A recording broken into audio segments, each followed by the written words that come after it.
Olá, meus amigos, voltando agora com a parte 2 do informativo 840 do STJ. Então, se você ainda não fez isso, já deixa o like na parte 1, já deixa o like aqui também, deixa um comentáriozinho, conta o que está achando e vamos em frente. Começando por mais uma tese, o tema 1277 do STJ foi inserido no Código Penal e a tese ficou da seguinte forma: é possível, conforme o artigo 42 do Código Penal, o cômputo do período de prisão provisória na análise dos requisitos para a concessão do indulto e da comutação previstos nos respectivos decretos. Então, bora lá, né, gente? Nós temos aqui um julgado que trata sobre a possibilidade ou não de computar o período que aquela pessoa ficou presa preventivamente para análise do requisito do indulto ou da comutação, não é? O indulto, como nós sabemos, é o perdão total ou parcial de uma pena. É concedido pelo presidente da República por meio de um decreto. E, gente, nós temos algo muito famoso que ocorre tradicionalmente todo ano, que é o tal do indulto natalino.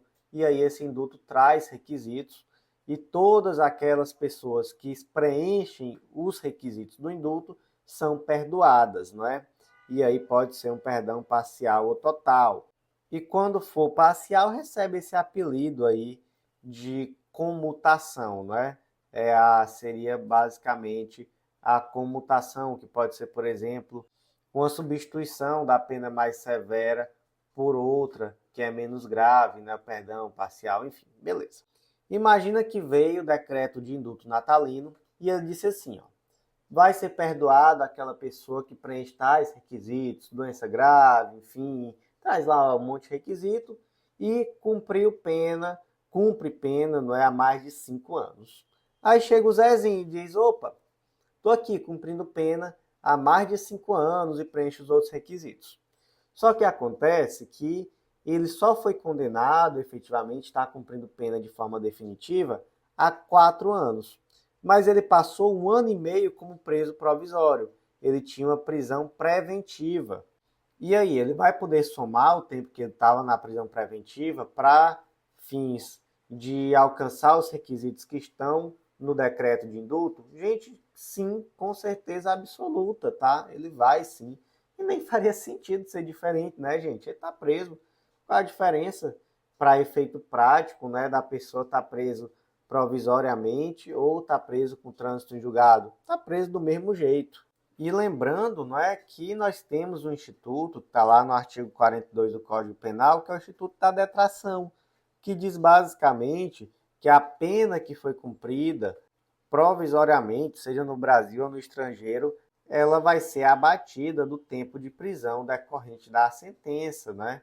E, gente, se uma questão como essa cair na sua prova, se for uma questão subjetiva, aí você vai ter que falar também sobre o princípio da dignidade da pessoa humana, sobre o caráter ressocializador da pena, como um dos principais objetivos da execução da pena, também do papel da detração como instrumento de salvaguarda de direitos humanos, enfim, tudo isso, né, todos esses foram os argumentos utilizados para florear essa decisão, que beira o óbvio, né? Para ser muito sincero, eu acho que tem decisão que é bem óbvia. Mas, enfim, se está no judiciário, se está sendo debatido, é porque tem alguém que pensa diferente. E digo assim, é bem óbvio, mas claro que respeito opiniões em contrário, não é isso? Então, como é que ficou o tema 1277 do STJ? É possível, conforme o artigo 42 do Código Penal, o cômputo do período de prisão provisória na análise dos requisitos para a concessão do indulto e da comutação previstos nos respectivos decretos. Próximo julgado foi inserido na Lei de Execução Penal, Lei nº 7.210 de 84, e é mais uma tese repetitiva, tema 1274 do STJ. E a tese ficou da seguinte forma: o fato de o visitante cumprir pena privativa de liberdade em regime aberto ou em livramento condicional não impede por si só o direito à visita em estabelecimento prisional. Então, gente, olha só que situação interessante, né? Nós temos o direito à visita, que está previsto de forma expressa lá no artigo 41 da Lei de Execução Penal, inciso 10, para ser mais exato, constitui o direito do preso. Visita do cônjuge, companheiro ou companheira, de parentes e amigos em dias determinados. Então tem direito à visita. Mas olha o caso concreto como é interessante. Imagina que o Tício está preso mesmo, né? Regime fechado. E o filho dele, ele está cumprindo pena. O Mévio está cumprindo pena, mas já está em regime aberto ou está em liberdade condicional. E aí chega o dia de visita e o Mévio vai lá visitar o pai que está preso. E aí a administração do estabelecimento prisional diz: não, você está cumprindo pena, sai daqui. Você não vai visitar ninguém, não.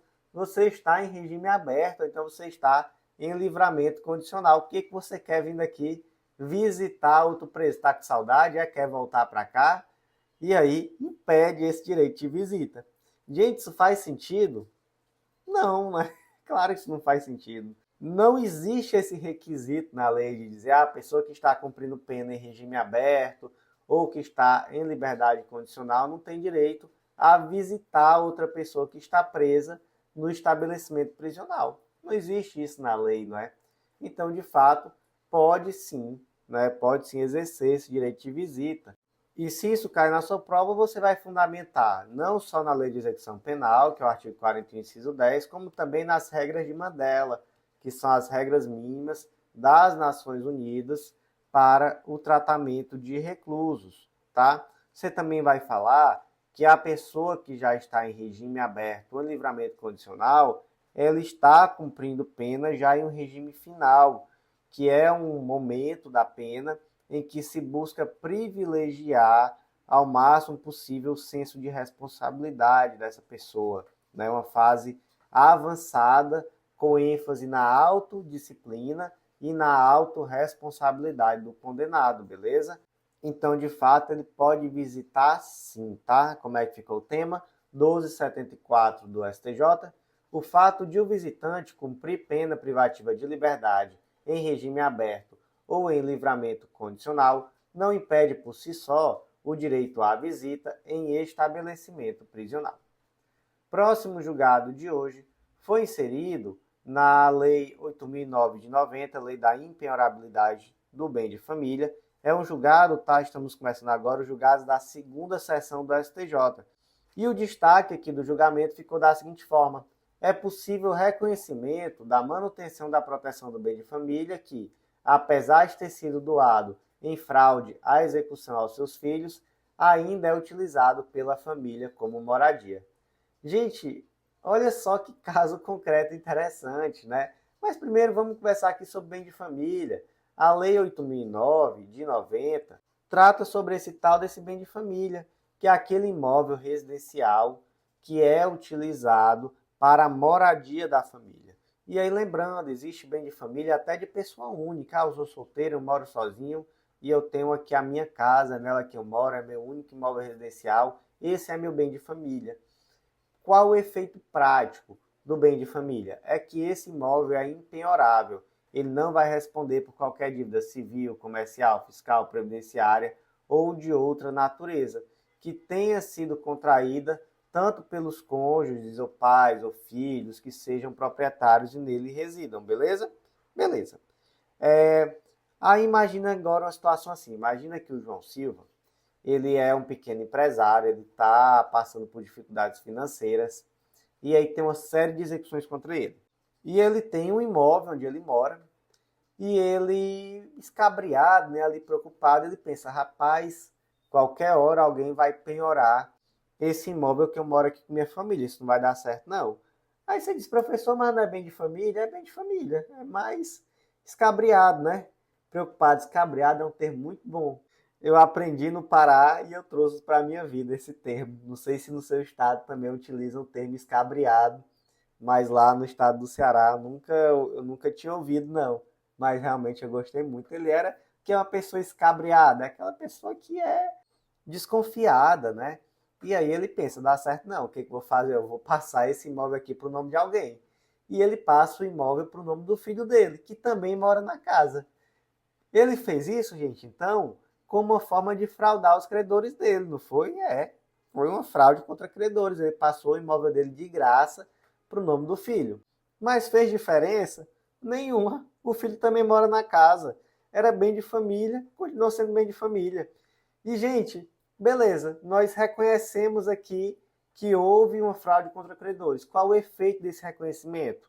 Nulidade? Não, não é nulidade, não. O efeito do reconhecimento da fraude contra credores é simplesmente a ineficácia da transação em relação ao credor. Então, pronto, é ineficaz, continua sendo meu. Continua sendo meu, do caso do João da Silva, mas continua sendo meio de família também. Então não mudou nada, né? Foi uma fraude contra credores desnecessária. Só serviu mesmo para ter gasto de transferir esse imóvel sem precisar, né? Então realmente não vai mudar a proteção do bem de família. Como é que ficou então o destaque? É possível o reconhecimento da manutenção da proteção do bem de família que, apesar de ter sido doado em fraude à execução aos seus filhos, ainda é utilizado pela família como moradia. Próximo julgado de hoje foi inserido no arquivo de súmulas do STF e o destaque ficou da seguinte forma: o momento a ser considerado como de pacificação jurisprudencial para efeito de incidência da súmula 343 do STF é o da publicação da decisão recidenda e não do seu trânsito em julgado. Então, para começar a conversa, né, o que diz essa tal dessa súmula 343 do STF? Diz que não cabe ação rescisória por ofensa à literal disposição de lei quando a decisão recidenda se tiver baseado em texto legal de interpretação controvertida nos tribunais. Então, bora lá, né? Nós temos a ação rescisória, é uma ação autônoma que visa desconstituir uma decisão judicial que já transitou em julgado. O professor transitou em julgado e mesmo assim dá para desconstituir? É. Mas quando que isso vai ser possível? Tem que ser algo excepcional, não é? Excepcionalíssimo. E dentre as possibilidades é quando essa decisão ela ofender de forma literal aquilo que está disposto na lei. Mas olha só, ofensa literal à disposição de lei. Professor, mas eu tenho uma situação que foi assim, ó. Transitou em julgado uma decisão que se baseou em jurisprudência, mas em jurisprudência controvertida em relação à aplicação de uma lei. Então, existia a posição A e a posição B. E essa decisão, ela se filiou à posição A, mas foi muito ruim para mim, porque para mim o bom era a posição B. E aí, transitou em julgado. Eu posso propor a ação rescisória? Gente, pode não. Mas, professor, e se, posteriormente ao trânsito em julgado, de fato, a jurisprudência caminhar no sentido B, que era o sentido que eu queria, e se solidificar? Então, veio depois, por exemplo, uma tese qualificada do STJ dizendo que o correto é o B. Eu vou poder propor ação rescisória? Também não. Não pode não, porque na época existia uma controvérsia. Professor, mas qual é o marco então? Como é isso? Imagina, por exemplo, que essa decisão que eu pretendo recidir foi publicada no dia 1º de janeiro de 2024.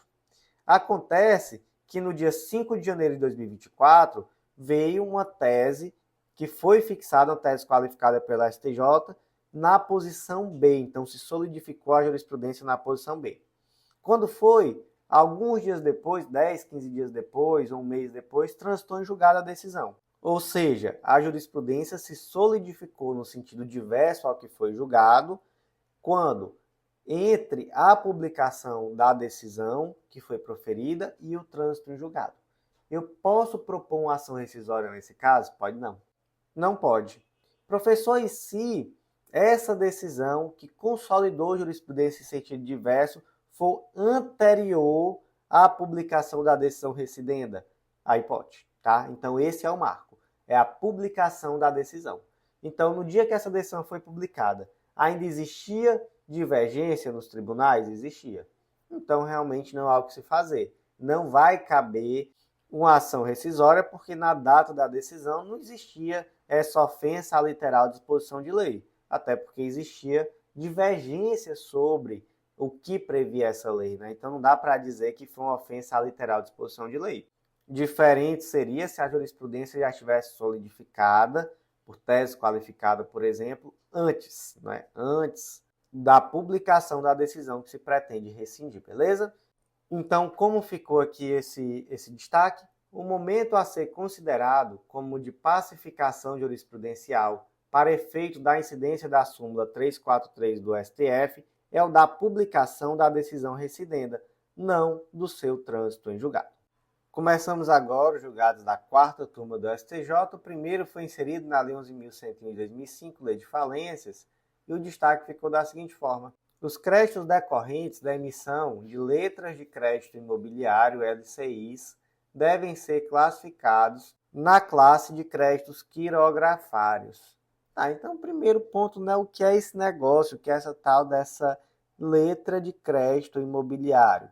Gente, o termo talvez possa causar uma confusão, mas para quem é um pouco mais familiarizado com o investimento, a sigla LCI já diz muita coisa, né? Letra de crédito imobiliário é a famosa LCI. LCI é uma modalidade de investimento que o lucro captado é investido na construção civil. E aí, como a construção civil é um setor que traz muito impacto econômico, que traz muitos empregos, há um benefício fiscal de que os lucros decorrentes do investimento nessas LCIs não pagam imposto de renda. Então, por isso, é um investimento muito bem quisto, né? Eu mesmo gosto muito de investir em LCI. Por quê? Porque é um investimento que é emitido por instituição financeira, então isso traz uma maior segurança, né?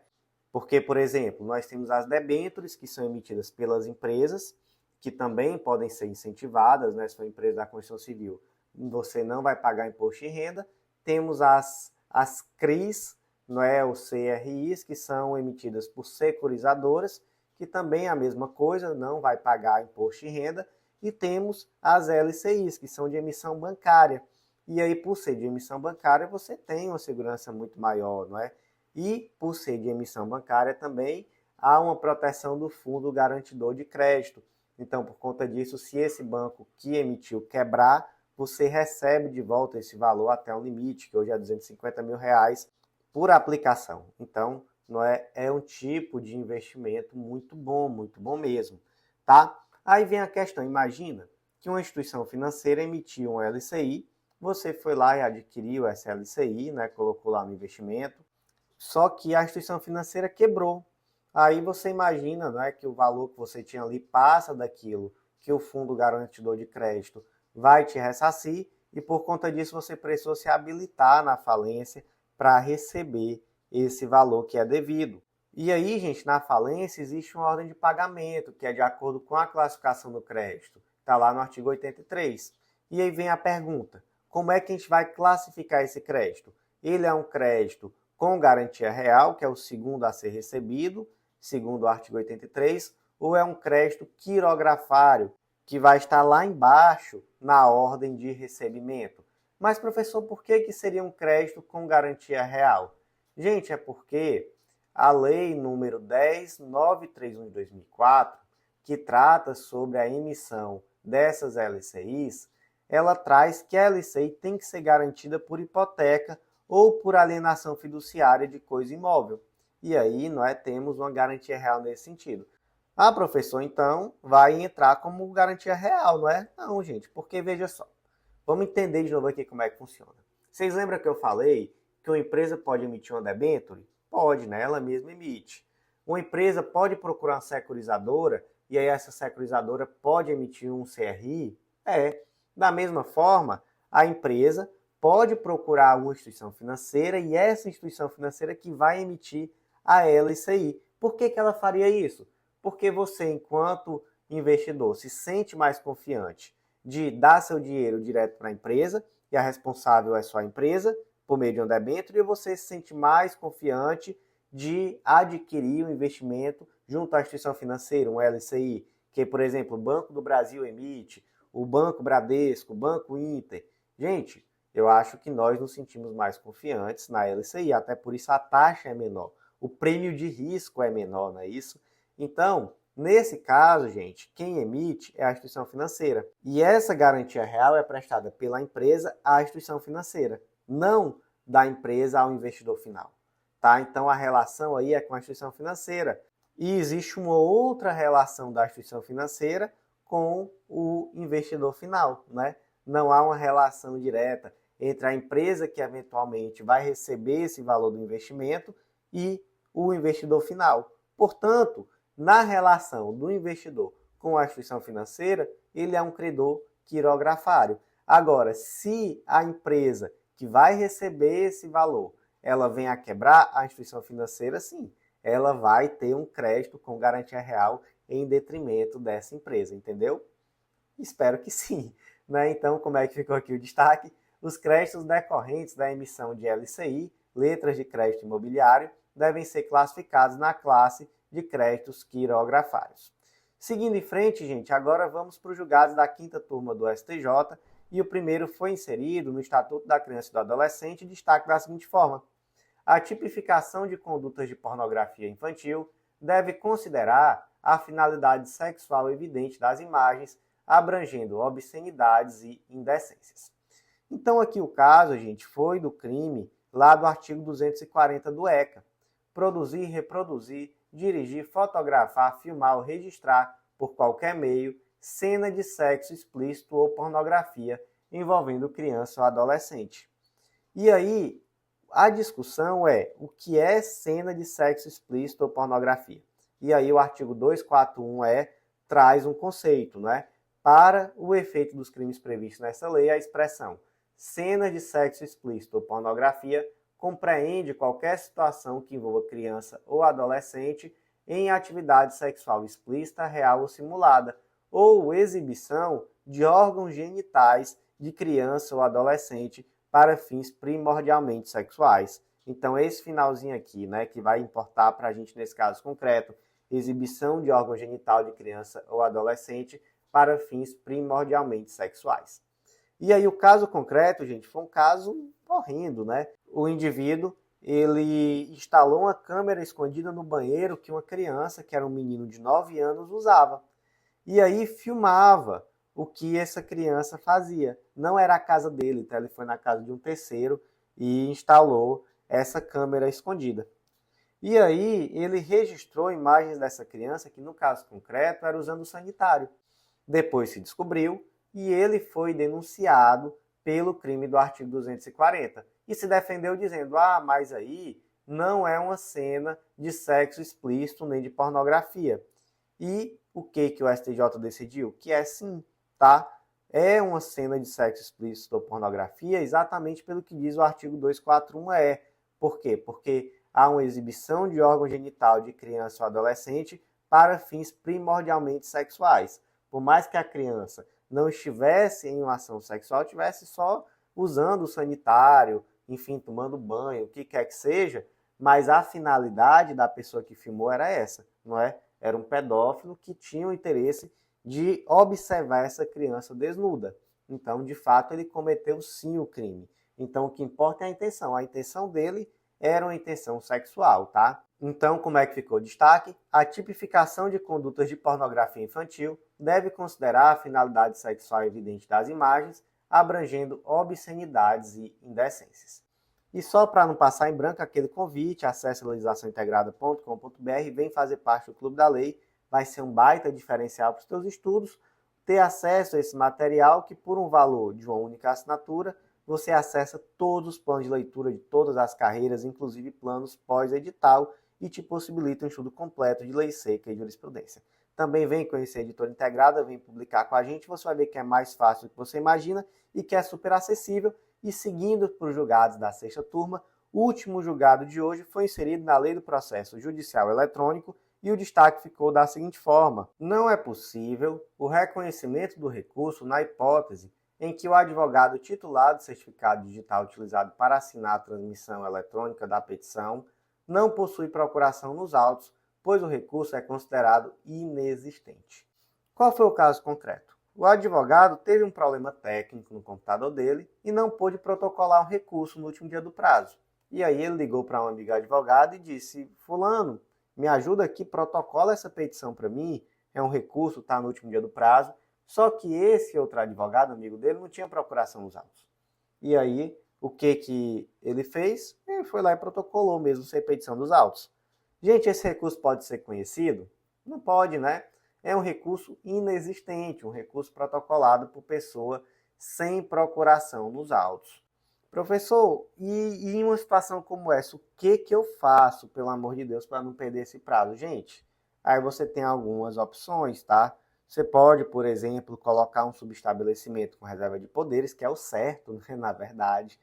Mas, caso isso não seja possível por algum motivo, aí pode-se verificar, por exemplo, se esse arquivo ele não é um arquivo digital, né, um arquivo nato digital que já esteja assinado eletronicamente pelo advogado com procuração. Como assim? Gente, é possível você assinar o PDF sem protocolar, só assinar o PDF propriamente utilizando seu certificado digital. Fica aquele retângulozinho lá com as informações do certificado. Dá para fazer isso, tá? Dá para fazer isso tanto no leitor de PDF, muitas vezes, quanto utilizando algum software específico, como também até mesmo no site do gov.br. Lá tem um assinador digital e você pode inserir. Agora, qual o detalhe? Tem que verificar se o PJ é capaz de validar essa assinatura digital do documento. Porque se não for também, né, você tem um grande problema aí. Então, também não é uma opção segura, tá? É bom que se saiba disso. A outra opção é quando for uma petição impressa, assinada manualmente, também pelo advogado que tem procuração nos autos.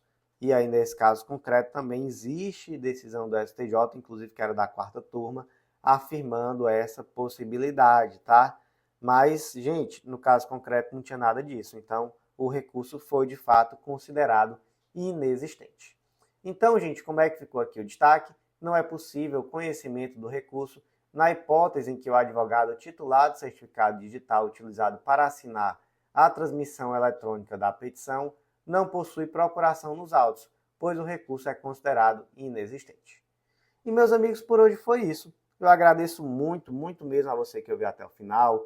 Aproveite, curte, compartilha na sua rede social preferida ou com aquele amigo que tem interesse nesse tipo de conteúdo.